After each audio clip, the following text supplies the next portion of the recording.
अस्सलाम वालेकुम व्यूअर्स, कैसे हैं आप सब। आई होप सब ठीक होंगे अल्लाह के अमान में। आज मैं बना रही थी छोले और दही बड़े, तो सोचा उसकी रेसिपी आपके साथ भी शेयर कर दूँ। मैं थोड़े से अलग स्टाइल से बनाती हूँ छोले। तो मैंने ये छोले हाफ़ डन कर लिए थे, रात भर भिगाए थे, फिर उसके बाद थोड़ा सा बॉयल कर लिया था हाफ़ ना। फिर उसके बाद मैंने इसमें प्याज और टमाटर ऐसे कट करके ऐड कर दिए। अब इसे मैं मिक्स करूँगी, अच्छी तरह से आपने मिक्स करना है इसको। फिर उसके बाद थोड़ी सी अदरक लहसुन जो हम घर में पीस कर रखते हैं नॉर्मली, वो आपने ऐड करनी है। बहुत ज़्यादा नहीं करनी है, बस थोड़ी सी क्वांटिटी डालनी है अदरक लहसुन की। छोले तो बहुत तरीक़ों से बनाए जाते हैं, लेकिन मुझे वो अलग अलग वाले छोले सूखे सूखे नहीं पसंद।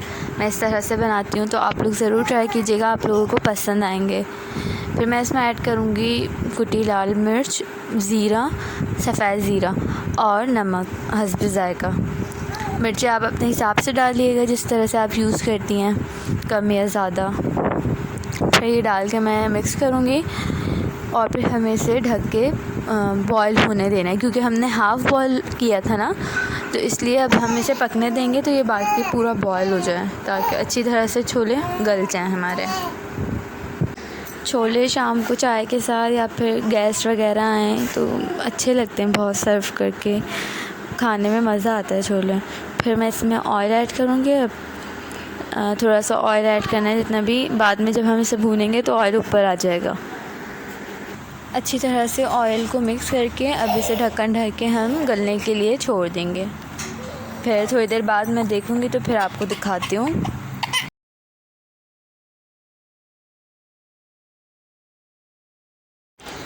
ये मैंने इमली ली है बाउल में और इसे गर्म पानी में इस तरह से भिगा दिया है।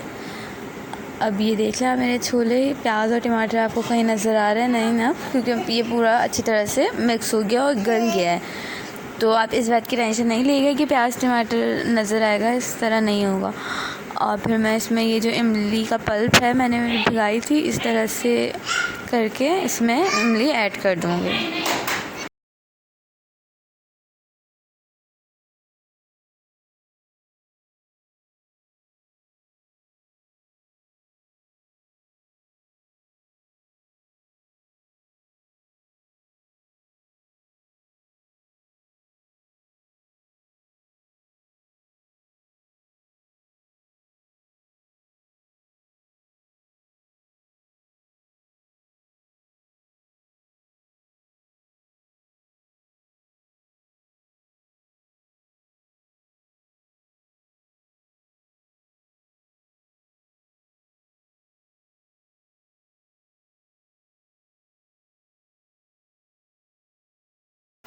अच्छा जी, तो मैंने ये पैन में ऑयल ले लिया, ये गर्म हो गया। अब मैं इसमें इस तरह से ये फुल्कियाँ बनाऊँगी। ये देखिए मेरी कितनी गोल गोल सी। आप या तो कुछ लोग हाथ से डालते हैं, अगर आप हाथ से डालती हैं तो हाथ से डालना है, मैं स्पून से डालती हूँ।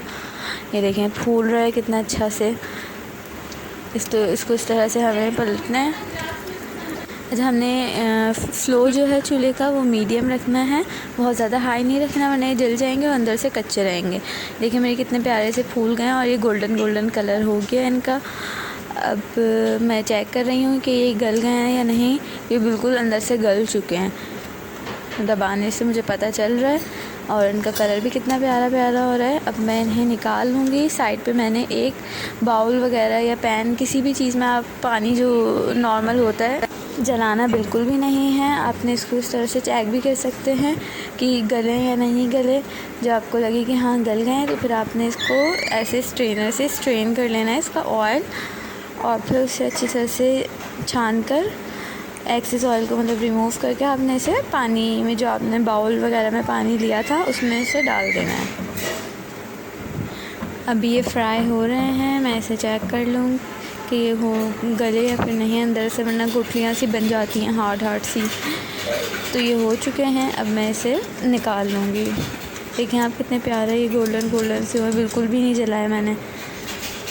इसका इस तरह से मैं ऑयल रिमूव करके फिर इसे पानी में ऐड कर दूँगी।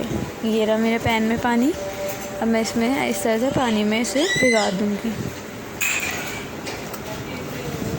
अच्छा जी, तो जब तक मेरे छोले पक रहे हैं मैं दही बड़ों की तैयारी कर लेती हूँ। ये मैंने बेसन लिया है, बेक पाउडर का, आप जो भी बेसन यूज़ करती हैं वो ले लें। फिर मैं इसमें ऐड करूँगी थोड़ा सा अदरक लहसुन का पेस्ट, फिर पानी, और इस तरह से इसके लम्स वगैरह रिमूव करने हैं। थोड़ा सा नमक डालूँगी, थोड़ी सी पिसी लाल मिर्च, ये सब नमक वगैरह आपने हस्बे ज़ायका लेना है। और फिर इस तरह से पानी ऐड करके हम इसे फेंट लेंगे, जिस तरह से बेसन हम फेंटते हैं, या तो जो लोग हाथ से फेंटते हैं हाथ से फेंट लें या स्पून से। और फिर थोड़ा सा खाने वाला मीठा सोडा ऐड करेंगे हम इसमें, और इसे अच्छी तरह से इसके लम्स वगैरह रिमूव करके अच्छी से फेंट लेंगे इसको। ये मैंने दूसरी टर्न में जो फुल्कियाँ बनाई थी, देख लें आप, ये भी कितनी गोल्डन गोल्डन और फूली फूली सी हैं। अब इसी भी मैं इस तरह से पानी में डाल दूँगी जो मैंने पहले डाली थी। अब मैं एक बाउल में दही लूँगी। मेरे पास क्योंकि हैंड ब्लेंडर है तो इसलिए मैंने बाउल में ही दही ले लिया है। अगर आपके पास जूसर है, आपने जूसर में इसे फेंटना है तो फिर आप जूसर में ही दही लीजिएगा। फिर इसमें हम लहसुन कट करके डालेंगे। मैंने 3 जवे लहसुन इस तरह से कट कर लिए हैं। फिर मैं इसमें से ब्लेंडर चला के फेंट लूँगी। अब मैं इसमें थोड़ी सी कुटी लाल मिर्च ऐड करूँगी, और फिर उसके बाद नमक। अच्छा, मिर्च आपने अपने ध्यान से रखनी है क्योंकि हमने जो फुल्कियाँ बनाई हैं उसमें भी पिसी लाल मिर्च यूज़ की थी, तो इसलिए बस ज़्यादा मिर्च और नमक ज़्यादा ना हो जाए, इसलिए बहुत ख़याल से आपने यूज़ करना है दोनों चीज़ों को। अब मैं इसे हैंड ब्लेंडर से ब्लेंड कर लूँगी। स्विच ख़राब है, चलें अब दूसरी जगह लगा के देखती हूँ। यहाँ सही है, ये मैंने ब्लेंड कर लिया है इसे। इस तरह से आपने ब्लेंड करना है, बहुत ज़्यादा नहीं करना है वरना इसका जो मक्खन है ना वो ऊपर आ जाता है और फिर चिकना चिकना सा हो जाता है। ये बस ऐसे करना है कि सब मिक्स हो जाए और जो लहसुन हमारा है वो पिस जाए इसमें ना। ये हो गया। अब जो मैंने वो बनाए थे फुल्कियाँ, वो मैं पानी से निचोड़ के इस तरह से इसमें डालूँगी। हाथ से हल्का हल्का सा दबा के जो इसका पानी है ना वो निचोड़ स्ट्रेन कर लेना है हमें। फिर इसमें आपने इस तरह से ऐड कर लेना है। अच्छा, मैंने थोड़ा सा दही लिया था ना, फिर बाकी ऊपर से दही ऐड किया था।